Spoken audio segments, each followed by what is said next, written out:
Hello दोस्तों, स्लोकर्स academy में आप सबका स्वागत है। आज के इस वीडियो में मैं आप सबको बिहार बोर्ड क्लास 10th का हिंदी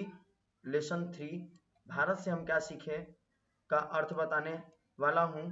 इससे पिछले वीडियो में मैंने इस पाठ का अर्थ बताया था। आज के इस वीडियो में मैं आप सबको इसके आगे का अर्थ बताने जा रहा हूं, तो आप सभी लोग इस वीडियो को आखिरी तक जरूर देखिएगा। कहा जा रहा है कि यदि आप लोगों को अत्यंत सरल राजनीतिक इकाइयों के निर्माण और विकास से संबद्ध प्राचीन युग के कानून के पुरातन रूपों के बारे में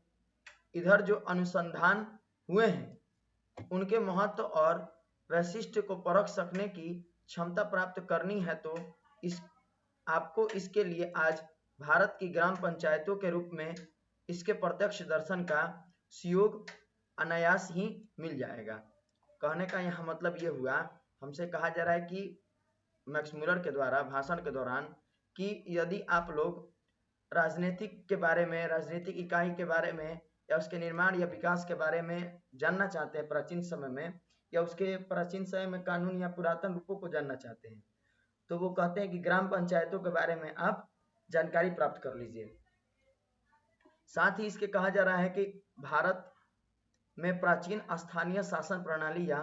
पंचायत प्रथा को समझने समझाने का बहुत बड़ा क्षेत्र विद्यमान है।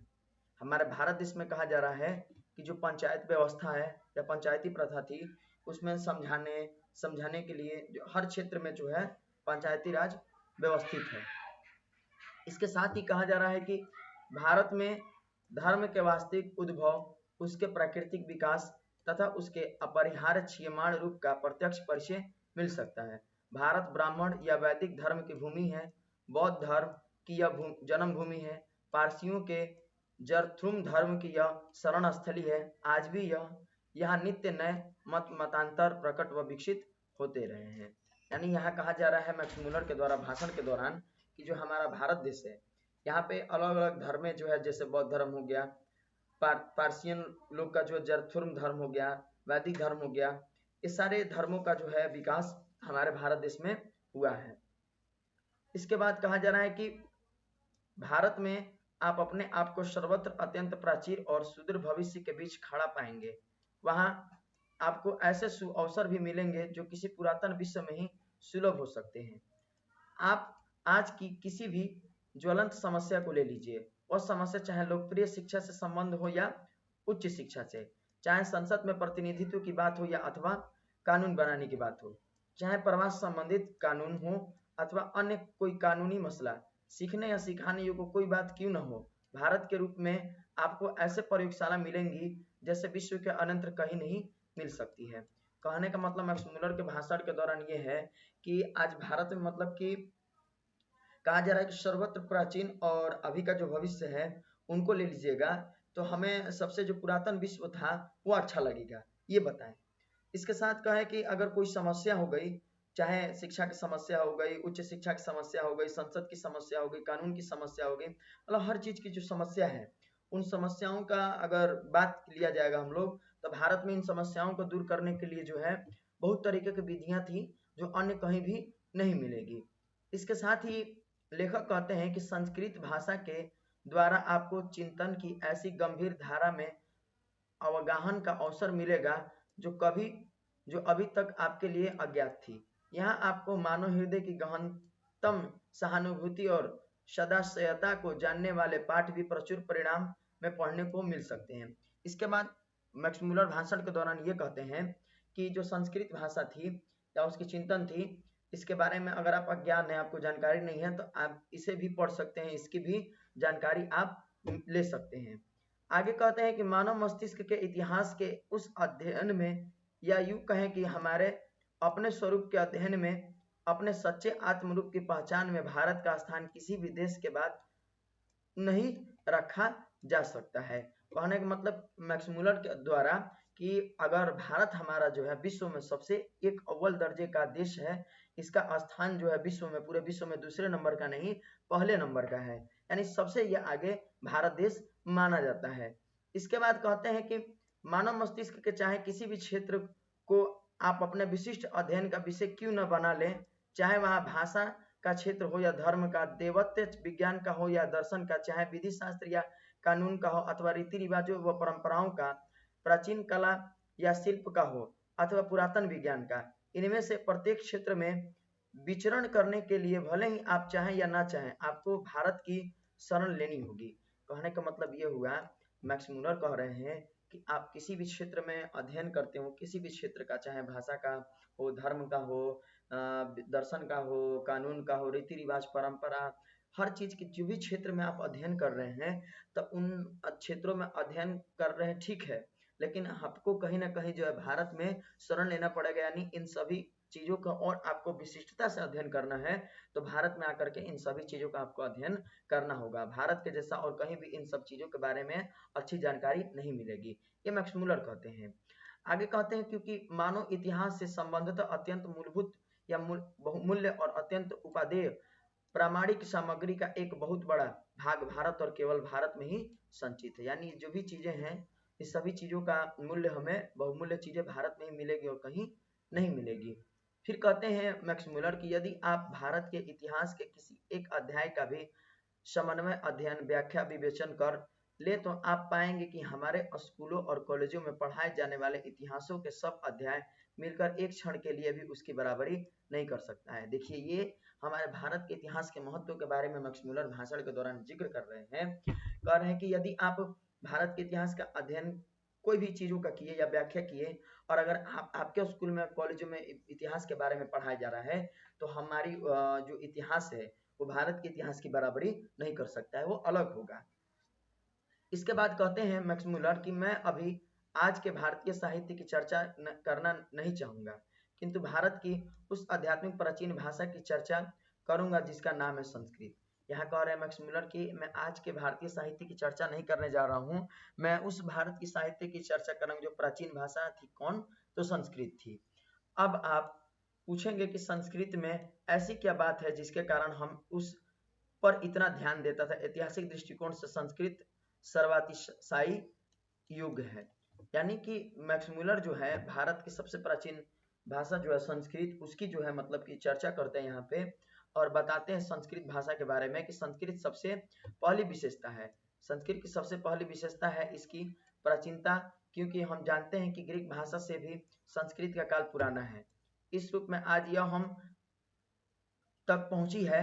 उसमें भी अत्यंत प्राचीन तत्व भली भांति सुरक्षित है। ग्रीक और लैटिन भाषाएं लोगों को सदियों से ज्ञात, और निसंदेह यह भी अनुभव किया जा रहा है कि इन दोनों भाषाओं में कुछ न कुछ समन्वय अवश्य है। मतलब मैक्स मुलर कह रहे हैं कि संस्कृत की पहली विशेषता यह है कि यह प्राचीनतम है, क्योंकि ग्रीक और जो ग्रीक भाषा हो गया, लैटिन भाषा हो गया, उनसे भी संस्कृत भाषा जो क्या वो सबसे पुराना है। साथ ही कह रहे हैं कि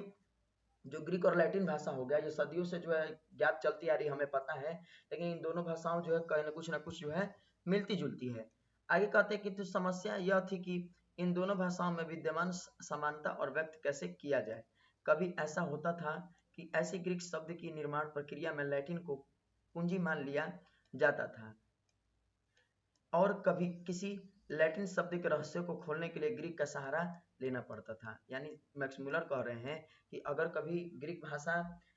में कुछ लिखा हुआ अगर हमें समझ में नहीं आ रहा है, कोई समस्या को ढूंढना है, तो हम लैटिन भाषा में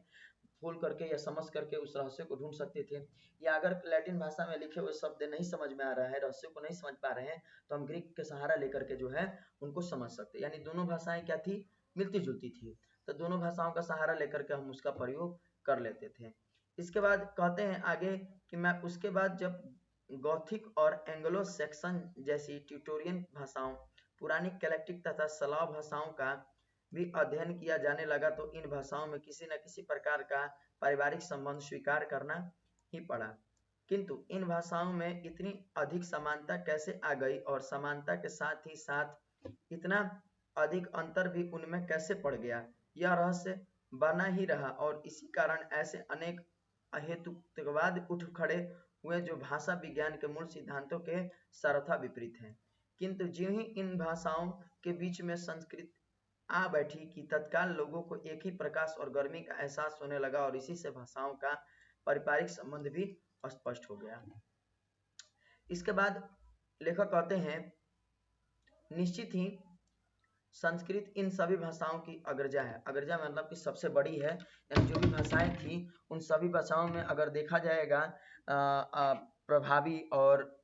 सबसे प्रचलित भाषा तो संस्कृत थी। उसको कहते हैं मैक्स मुलर, और कहते हैं कि उससे हमें ऐसी बहुत सी बातें ज्ञात हो सकती जो इस परिवार की किसी अन्य भाषा में सर्वथा भुला दी गई हो। आगे कहते हैं कि यदि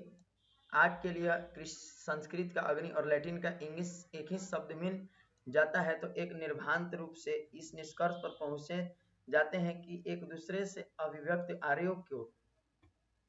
अग्नि का ज्ञान हो चुका था। साथ ही लिथुआनियन, उग्गिश और स्कोटिक भाषा में इंगेल शब्द यह दर्शाते हैं कि स्लाव या ट्यूटानिक भाषाएं भी इस शब्द से परिचित थी, भले ही वहां कालांतर में अग्नि के लिए दूसरे शब्द भी क्यों न गढ़ लिए गए हों। यानी यहाँ पे कहा जा रहा है कि आग के लिए जो हम संस्कृत भाषा में अग्नि शब्द का प्रयोग करते हैं, लैटिन भाषा में इंग्लिश शब्द का प्रयोग करते हैं, तो ये सभी जो है एक जैसा मतलब लगती है। यानी हम अपनी अपनी भाषाओं में जो है शब्दों का प्रयोग जो है अलग अलग तरीके से करते हैं।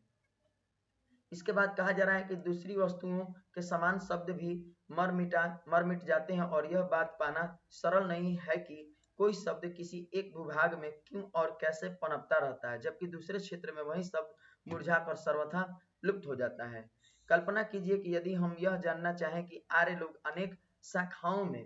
विभक्त होने से पूर्व चूहे के बारे में जानते थे या नहीं, तो हमें आर्य भाषाओं के शब्दकोश देखने होंगे। मतलब ये कहा जा रहा है कि अगर आर्य जो भारत आए थे, मध्य एशिया के मूल निवासी थे, तो ये भारत आए थे, मैक्स मुलर कह रहे हैं, तो भारत है तो क्या इनको चूहे के बारे में जानकारी थी? अगर जानकारी थी तो हम क्या करेंगे कि इनके भाषाओं के बारे में, इनके शब्दकोश के बारे में चर्चा कर सकते हैं। जैसे कहते हैं कि वहां हम पाएंगे कि संस्कृत में इसे मूस, ग्रीक में मूस, लैटिन में मूस, पुरानी स्लावोनिक में माइस और पुरानी उच्च जर्मन में इसे मूस कहते हैं। चूहा का नाम का कहा जा रहा है कि चूहा को संस्कृत में मूसा कहते हैं, ग्रीक में मूस कहते हैं, लैटिन में मूस कहते हैं और पुरानी स्लावोनिक भाषा में माइस और पुरानी जर्मन भाषा में इसको मूस कहते हैं। तो इससे क्या निष्कर्ष निकलता है? तो कहा जा रहा है लेखक के द्वारा, मैक्स मुलर के द्वारा, कि इससे हम इस निष्कर्ष पर पहुंच सकते हैं कि उस प्राचीन युग में जिसकी काल गणना हम अपने नहीं अपितु भारत के तिथिक्रम के आधार पर ही कर सकते हैं, चूहा ज्ञात न और उसका मूस नाम भी रख दिया गया था ताकि किसी अन्य कीट पतंग के साथ इसकी पहचान में कभी कोई घपला ना हो। मतलब कहा जा रहा है कि इसका ये निष्कर्ष निकलता है कि चूहा का अलग अलग नाम देना,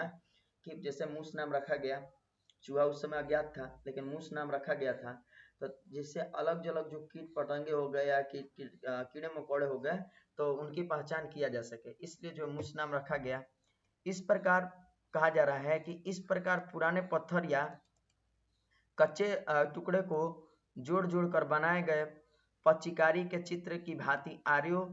के विभाजन से पूर्व की सभ्यता व संस्कृति अवस्था का कुछ कमोबेश एक परिपूर्ण चित्र बनाया जा सकता है और बनाया जा चुका है। इतना ही क्यों, भारत व यूनान, इटली और जर्मनी से बिखरे पड़े अवशेषों के आधार पर आर्यों की जिस मूल भाषा का ढांचा खड़ा किया गया है वह भी उन लोगों को अत्यंत दीर्घकालीन चिंतन प्रक्रिया की ही उपलब्धि थी। यहाँ पे ये कहा जा रहा है कि जैसे पुराने समय में पत्थर, कच्चे टुकड़ों, कांच के टुकड़े, इस सबको जोड़ जोड़ करके चित्र बनाई गई या कई चीज़ों का शुरुआत हुआ, विकास हुआ या पुरानी सभ्यता, संस्कृति, इन सभी के चित्रों के बारे में बनाया गया, जानकारियाँ प्राप्त हुई, तो सभी चीज़ें हमारे भारत देश में मिल सकती हैं। तो आज हम लोग इतना ही इस पाठ का अर्थ समझेंगे। इसके नेक्स्ट वीडियो में हम लोग जो बचा हुआ अर्थ है उसको हम लोग पूरा किया जाएगा। और अगर आप सभी लोग हमारे चैनल पर नए हैं तो आप हमारे चैनल को सब्सक्राइब कर लीजिए, बेल आइकन को प्रेस कर दीजिएगा ताकि हमारे वीडियो के नए नए अपडेट आप तक पहुंच सके। और जो लोग भी हमारे टेलीग्राम चैनल से नहीं जुड़े हैं तो वो SS लोकर्स एकेडमी के टेलीग्राम चैनल से जुड़ जाइए, क्योंकि वहाँ पे आप सभी को हमारे पूरे क्लासेस के फ्री जो नोट्स हैं वो प्रोवाइड किए जाते हैं। तो आप वहाँ पे टेलीग्राम से जुड़ करके और सारे क्लास के नोट्स को ले सकते हैं। धन्यवाद।